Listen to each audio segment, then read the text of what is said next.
இளையராஜா இசையில 5 மொழிகள்ல உருவாகும் மோகன்லால் படம். 5 மொழிகள்ல உருவாக இருக்கும் படம்னதும் மலையாளம், தமிழ், தெலுங்கு, கன்னடம், இந்தியில உருவாறது ஒரு பெரிய விஷயமா? மலையாளத்துல எடுத்து மற்ற மொழிகள்ல டப்பிங் பண்ணிடுவாங்கன்னு சாதாரணமா நினைச்சிடாதீங்க.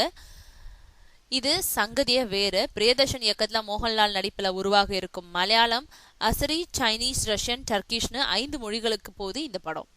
அது மட்டும் இல்ல, இந்த படத்தோட முழு படப்பிடிப்பும் ரஷ்யாவோட அண்டை நாடான அசர்பைஜான்ங்கிற நாட்டுல தான் நடக்க இருக்கு. அது மட்டும் இல்ல, இந்த படத்துல 4 மலையாள நடிகர்கள் மட்டுமே இருக்காங்களாம்.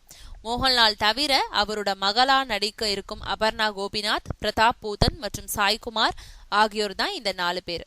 இவங்களை தவிர படத்துல நடிக்கும் முக்கிய நடிகர்கள் 21 பேர் அசர்பைஜான் நாட்டை சேர்ந்த நடிகர்கள் தான். 5 மொழிகள்ல உருவாகும் இந்த படம் கேரளா மற்றும் அசர்பைஜான் கூட்டு தயாரிப்பா உருவாக இருக்கு.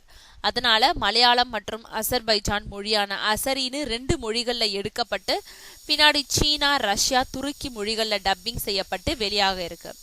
இப்போ பிரகாஷ் ராஜை வச்சு பிரியதர்ஷன் இயக்கிட்டு வரும் படம் முடிஞ்சதும் வருகிற அக்டோபர் மாதம் இந்த படத்தோட படப்பிடிப்பு தொடங்கப்பட இருக்கு.